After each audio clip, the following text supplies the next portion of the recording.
Il y a deux domaines qui nous remplissent de bonheur. L'un d'eux est le bonheur conditionnel et l'autre est le bonheur inconditionnel. Le bonheur conditionnel signifie qu'il y a une condition pour que ce sentiment de bonheur ou ce que j'espère se produise. Mais si tout est lié à une situation spécifique, à une réalisation spécifique, cela signifie que c'est un bonheur conditionnel.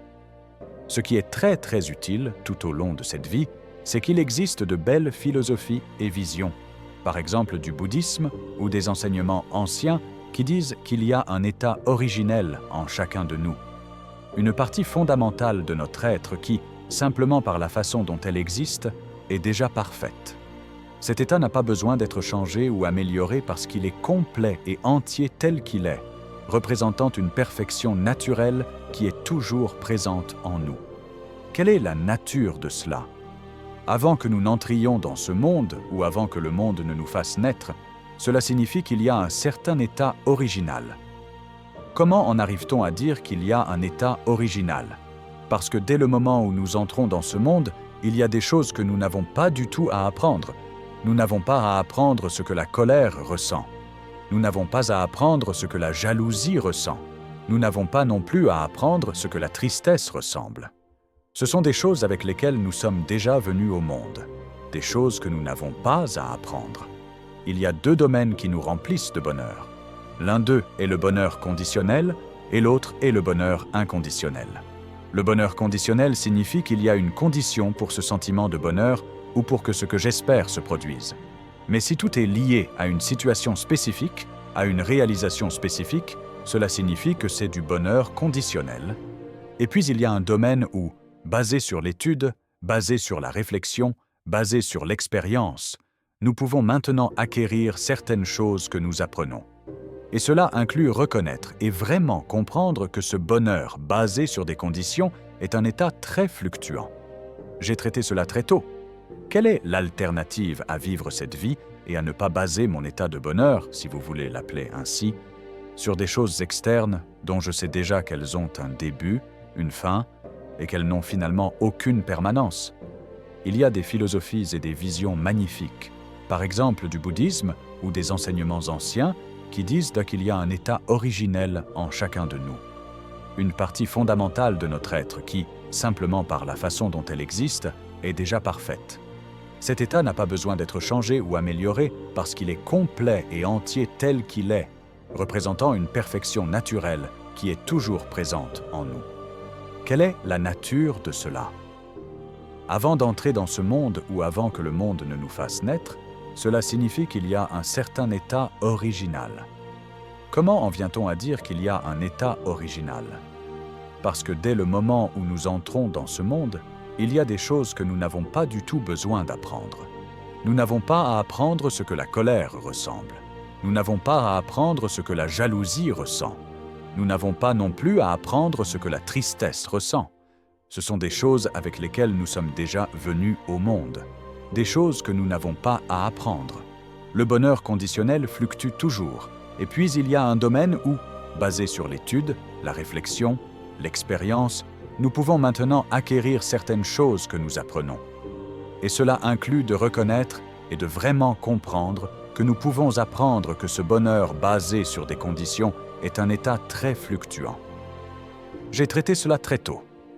Quelle est l'alternative à vivre cette vie sans baser mon état de bonheur, si vous voulez l'appeler ainsi, sur des choses externes que je sais déjà avoir un début, une fin, et finalement n'ont aucune permanence. Et c'est pourquoi, pour faire court, un seul chemin est resté, que vous pouvez trouver partout et dans toutes les traditions encore et encore, la pratique douce de revenir à ce que nous sommes. Et cela se réalise par diverses méthodes qui sont de nos jours surtout connues comme la méditation, ou tous ces concepts comme « qui suis-je ?», « d'où viens-je ?», « où vais-je ?». Ce sont toutes des questions qui tournent toutes autour de ce même noyau. Et au moment où cette question surgit vraiment en vous par votre propre intérêt, vous ouvrez maintenant une porte où les réponses viennent. Et le beau, c'est que ces réponses sont déjà à l'intérieur de vous. Si je ne suis pas le corps, si je ne suis pas l'esprit, qu'est-ce que le je ? Et c'est la question essentielle que le bouddhisme zen et de nombreuses cultures mystiques essaient de comprendre. C'est une question très intéressante parce que cette réponse à ce avec quoi vous vous identifiez vous donne aussi la réponse. Comment puis-je réduire la souffrance de cette vie? C'est essentiellement ce dont tout cela parle. Il y a deux domaines qui nous remplissent de bonheur. L'un d'eux est le bonheur conditionnel et l'autre est le bonheur inconditionnel. Le bonheur conditionnel signifie qu'il y a une condition pour ce sentiment de bonheur ou ce que j'espère qu'il se produise. Mais si tout est lié à une situation spécifique, à une réalisation spécifique, cela signifie que c'est un bonheur conditionnel. Ce qui est très utile tout au long de cette vie, c'est qu'il y a de belles philosophies et de beaux points de vue. Par exemple du bouddhisme ou des enseignements anciens qui disent qu'il y a un état originel en chacun de nous. Une partie fondamentale de notre être qui, simplement par la façon dont elle existe, est déjà parfaite. Cet état n'a pas besoin d'être changé ou amélioré parce qu'il est complet et entier tel qu'il est, représentant une perfection naturelle qui est toujours présente en nous. Quelle est la nature de cela? Avant d'entrer dans ce monde, ou avant que le monde ne nous fasse naître, il y a un certain état originel. Comment arrive-t-on à dire qu'il y a un état originel? Parce que dès l'instant où nous entrons dans ce monde, il y a des choses que nous n'avons pas du tout besoin d'apprendre. Nous n'avons pas besoin d'apprendre ce que la colère ressemble. Nous n'avons pas besoin d'apprendre ce que la jalousie ressemble. Nous n'avons pas non plus besoin d'apprendre ce que la tristesse ressemble. Ce sont donc des choses avec lesquelles nous sommes déjà amenés dans ce monde, des choses que nous n'avons pas besoin d'apprendre. Et puis il y a un domaine où, basé sur l'étude, basé sur la réflexion, basé sur l'expérience, nous pouvons maintenant acquérir certaines choses que nous apprenons. Et cela inclut reconnaître et vraiment comprendre que nous pouvons apprendre que ce bonheur basé sur des conditions est un état très fluctuant. Je me suis occupé de cela très tôt. Quelle est l'alternative à vivre cette vie et ne pas baser mon état de bonheur, si vous voulez l'appeler ainsi, sur des choses externes dont je sais déjà qu'elles ont un début, une fin, et finalement n'ont aucune permanence? Le seul chemin restant, revenir à ce que vous êtes.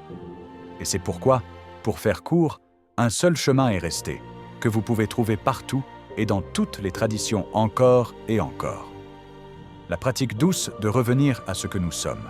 Et cela est réalisé par diverses méthodes qui sont de nos jours principalement connues sous le nom de méditation. Où tous ces concepts comme « qui suis-je ?», « d'où viens-je ?», « où vais-je ?», ce sont toutes des questions qui tournent toutes autour de ce même noyau.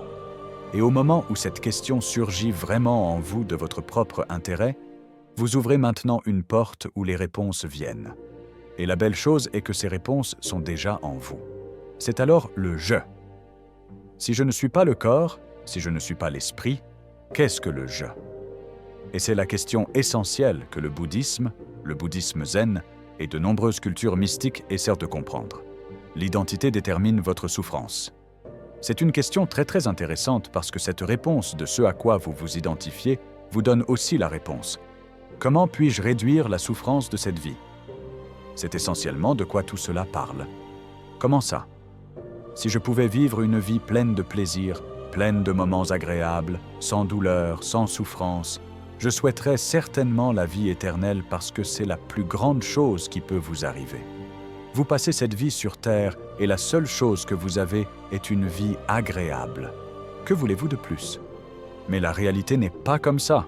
La réalité est que nous avons des moments agréables, nous avons des moments joyeux, nous avons des moments sains, nous avons des moments enrichissants, mais en même temps, nous faisons aussi face à quelque chose sans lequel nous pourrions absolument vivre si nous avions le choix.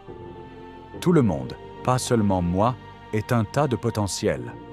Qui êtes-vous? Potentiel. Et c'est à vous de décider maintenant, tant que vous avez dans cette vie ce corps, ce véhicule, c'est à votre décision. Comment aimeriez-vous canaliser votre potentiel basé sur le corps, basé sur le véhicule qui vous a été accordé et offert en ce moment dans cette vie? C'est pourquoi pour moi j'ai dit que c'est précieux. Nos corps sont précieux, peu importe ce qui se passe dans le monde. Oui, nous sommes tous de l'énergie, aucun doute là-dessus. Mais j'ai toujours le corps en ce moment. C'est ce que j'ai, c'est ce qui me porte le long de la route. Et parce que je pense qu'il y a une relation très étroite entre la santé de l'esprit et la santé du corps, c'est pourquoi dans cette approche que j'essaie de partager depuis de nombreuses années, le message est prenez bien soin de votre corps parce que c'est votre entrée dans toutes les possibilités que cette vie peut vous offrir. Vous savez, vous pouvez rêver d'escalader le mont Everest. Rêver est l'esprit. Expérimenter, c'est quand l'esprit fusionne avec le corps. Nous commençons à marcher en haut de cette colline en l'expérimentant. Pas seulement en rêvant, en pensant, en visualisant. Non, en expérimentant. Et l'expérience, je pense que c'est une question de matière. C'est une question de savoir à quel point votre corps est capable. Qu'y a-t-il à propos de moi qui traverse la vie, mais qui est en fait indépendant de ce que j'ai accumulé au fil de toutes ces années? Et c'est là que nous arrivons. Par exemple, pour des raisons de simplicité, appelons ça simplement le caractère. Il y a des gens que vous décririez comme disciplinés. Une personne reconnaissante, une personne serviable, une personne loyale. Ce sont toutes des choses qui au départ n'ont rien à voir avec les compétences, avec ce que quelqu'un peut faire, qu'il soit ingénieur ou non. Mais ce sont précisément ces valeurs que nous connaissons aussi comme des vertus. Je pense que c'est une façon de se voir et vraiment construire quelque chose de permanent là-bas qui est complètement libre de vous accumulant des choses. Au lieu de cela, vous essayez simplement de cultiver quelque chose que vous possédez déjà, quelque chose que vous possédez en tant qu'être humain. C'est similaire à comment nous avons tous de petites pierres discrètes, et si nous investissons des efforts en elles, cette même pierre devient finalement un diamant. Ce qui signifie ce polissage, ce lissage, cette cultivation, c'est finalement le deuxième chemin. Ce qui signifie d'un côté l'accumulation et de l'autre lâcher prise des choses externes, je dirais, et se concentrer davantage sur faire ressortir son caractère intérieur, son humanité une fois de plus. Il y a la roue de la vie. Oui, elle continue de tourner continuellement. Et tant que cette roue de la vie tourne, on trouvera toujours que cette vie est simplement composée des hauts et des bas, des entrées et des sorties, du succès et de l'échec, de vivre et de mourir. Ce qui signifie qu'il y a toujours ce changement constant et continu qui se produit. La question est simplement celle-ci. De votre propre vision du monde, quand vous regardez le monde, qu'est-ce qui vous pousse intérieurement en termes de perspective et de motivation? Ce n'est pas que pour moi. Il s'agit seulement de lâcher prise. C'est juste que cette partie sur le lâcher-prise est quelque chose qui n'obtient pas assez d'attention dans la société d'aujourd'hui. La partie sur l'accumulation, la partie avec plus haut, plus loin, mieux, plus rapide, nous connaissons celle-là. Celle-là est aussi très fortement promue, et vous la connaissez aussi. Je la connais aussi. Mais pour créer cet équilibre, pour comprendre qu'il y a un cycle et qu'il consiste en deux paraboles, du haut et du bas, et donc créer cet équilibre, c'est ce que je vois actuellement comme un élément de pourquoi je fais sortir tout cet enseignement, toute cette connaissance dans le monde. Il ne s'agit pas de remplacer la vie des gens en ce moment de quelque façon que ce soit. Il ne s'agit pas de dire « arrêtez d'accumuler ». Non, il s'agit simplement d'abord de voir l'image complète. Vous pouvez accumuler dans la vie, mais chaque accumulation est accompagnée du fait qu'un jour, le lâcher-prise viendra. La question est de savoir si vous savez cela, si vous en êtes conscient. Parce que si pendant 50 ans, vous vous conditionnez que c'est toujours à propos de plus, toujours à propos d'avoir, mais que vous n'avez jamais appris à lâcher prise, alors à un moment donné, le coup dur viendra. Non pas parce que c'est injuste, non parce que c'est la nature. Le principe de la tasse, vous ne pouvez pas ajouter tant que vous ne videz pas. Le lâcher-prise est nécessaire, tout comme c'est nécessaire si je ne veux plus boire d'eau. Mais ce verre d'eau serait déjà complètement rempli jusqu'en haut. Je ne peux rien verser de nouveau dans ce verre tant que je n'ai pas vidé cette tasse. C'est un principe. Cela n'a rien à voir avec la croyance, mais simplement avec l'observation. Et c'est très similaire. Vous voyez, si j'ai déjà une idée fixe, peu importe où je vais.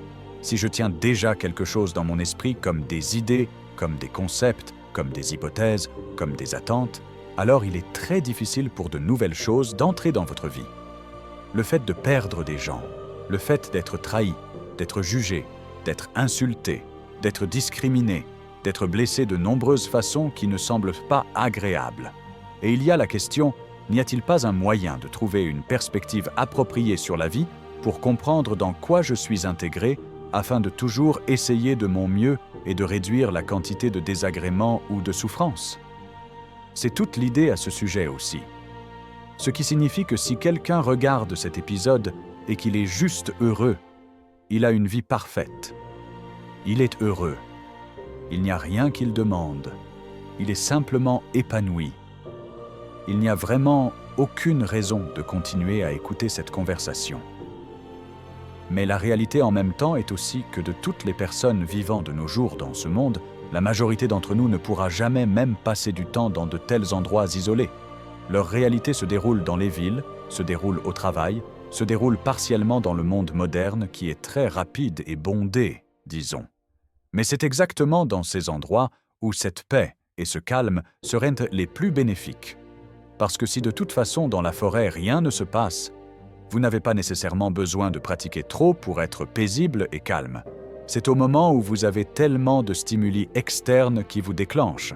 C'est alors le moment pour vraiment faire ressortir la qualité de vos pratiques méditatives. Ce chemin ne consiste pas à obtenir quoi que ce soit. Parfois dans ce monde, on est tellement poussé en termes de « il y a toujours quelque chose à atteindre ». Vous devez voyager quelque part pour obtenir quelque chose. Vous devez faire quelque chose pour obtenir quelque chose. Mais la chose agréable et très confortable pour moi au moins, cette tradition n'a jamais été à propos d'obtenir quelque chose ou d'accomplir quelque chose. Il s'agit d'apprendre ce qui, depuis que nous sommes entrés dans ce monde, a commencé à nous piéger et à nous couvrir pour que nous ne voyions pas ce que nous avons été là tout le temps. Donc ce n'est pas à propos de vous, venez à moi et je vous donne quelque chose, je ne vous donne rien. Il s'agit j'essaie de vous donner une perspective pour que vous lâchiez prise sur quelque chose où je pourrais penser que c'est ce que vous ne voyez pas. Je pense que lâcher prise n'est pas juste le défi le plus difficile. C'est littéralement le défi. Parce que vous pouvez dès maintenant déjà commencer à vivre un mode de vie où en quelque sorte si quelque chose vient, vous l'appréciez, vous l'utilisez, vous en profitez. Mais une fois que ça part, vous essayez de ne pas vous y attacher. Vous ne vous y attachez plus. Vous venez avec rien. Vous partez avec rien. En même temps, cela signifie que vous pouvez vivre une vie et commencer à collecter. Vous collectez quelque chose dans le souhait que... Le fait est, nous venons avec rien. Nous partons avec rien. Et alors en même temps, cela signifie aussi que plus vous vivez votre vie maintenant dans l'état d'esprit d'obtenir, obtenir, construire, atteindre, collecter, il viendra le temps où vous aviez déjà la chance de recorriger votre mode de vie. Mais finalement, il viendra que cet univers va recorriger votre esprit. Et cela, en le disant précisément, c'est quand le jour vient et que le corps tombe, et votre passage avec tout ce que vous pensiez pouvoir garder va aussi disparaître. Quand votre corps décède et que vous aviez toujours l'état d'esprit de collecter, vous serez toujours confronté en ce moment. C'est juste parti. Je viens de tout perdre, et je pourrais imaginer que c'est un état d'esprit assez terrifiant et très désagréable dans lequel vous vous trouveriez, un esprit confus. Perdu? Pourquoi? Parce que vous venez de tout perdre. Tout. C'est pourquoi le long de la vie maintenant déjà, si vous travaillez sur votre esprit, si vous travaillez sur votre mode de vie en sachant, d'accord, en ce moment j'ai la possibilité de me permettre quelque chose que pendant de nombreuses années, j'aimerais vraiment faire. D'accord, je vais le faire, mais en même temps je sais aussi que je ne l'emporterai pas avec moi. J'en profite maintenant, mais je sais déjà que je ne l'emporterai pas avec moi. Donc la relation, la fondation de pourquoi avez-vous choisi cela est devenue une décision beaucoup plus consciente que simplement courir après quelque chose, et la fondation de pourquoi vous l'avez fait n'est simplement pas quelque chose d'aligné. Et c'est là que les gens aussi comprennent parfois mal en pensant que je vis dans la forêt et ne possède en quelque sorte rien et suis très simple. Ma vie est très simple parce que chaque décision que je prends est consciente. Je ne veux pas avoir de confusion dans ma vie. Mais cela ne signifie pas que vous ne pouvez pas utiliser les beautés et les possibilités de tout ce que cette vie vous offre. Pour faire court, je suis d'accord avec vous que c'est vraiment épuisant, mais cet univers a des moyens, et ce type de comportement n'est pas durable. La partie principale est pour ceux qui se sentent manipulés, qui sentent que votre vie est dirigée par quelqu'un d'autre, quelque chose d'autre. Non, mais c'est exactement la raison pour laquelle toute cette chose encore, vous devez... Non, vous n'avez pas besoin. Mais je suggérerais que vous investissiez du temps à vraiment commencer à découvrir ce que ces traditions anciennes, ce que la science moderne partiellement, ce qu'elles disent est l'essence de ce que vous êtes censé faire dans cette vie. Découvrir qui ou ce que vous êtes. C'est le numéro 1. Parce que si c'est déjà la mauvaise perception, vous allez simplement vous identifier avec quelque chose qu'en essence vous n'êtes pas, piégé dans une illusion et piégé dans le cycle de la souffrance. C'est ce qu'on appelle. C'est ainsi que c'est exprimé. Il s'agit maintenant de trouver des moyens et de reprendre la responsabilité dans vos propres mains. Et cette approche de tout le monde dans ce monde est responsable de ma misère ne fonctionne pas. Ça ne fonctionne pas. Et à un moment donné, quand vous n'arrêtez pas avec ça, je pense que vous êtes sur le mauvais chemin. Mais au moment où vous commencez vraiment à réfléchir, d'accord, je suis dans cette situation actuelle en ce moment. Y a-t-il une possibilité que peut-être c'est vraiment mon fait? Ça a été mes décisions. Ça a été mon comportement. Ça a été ma façon de vivre le passé que je suis ici.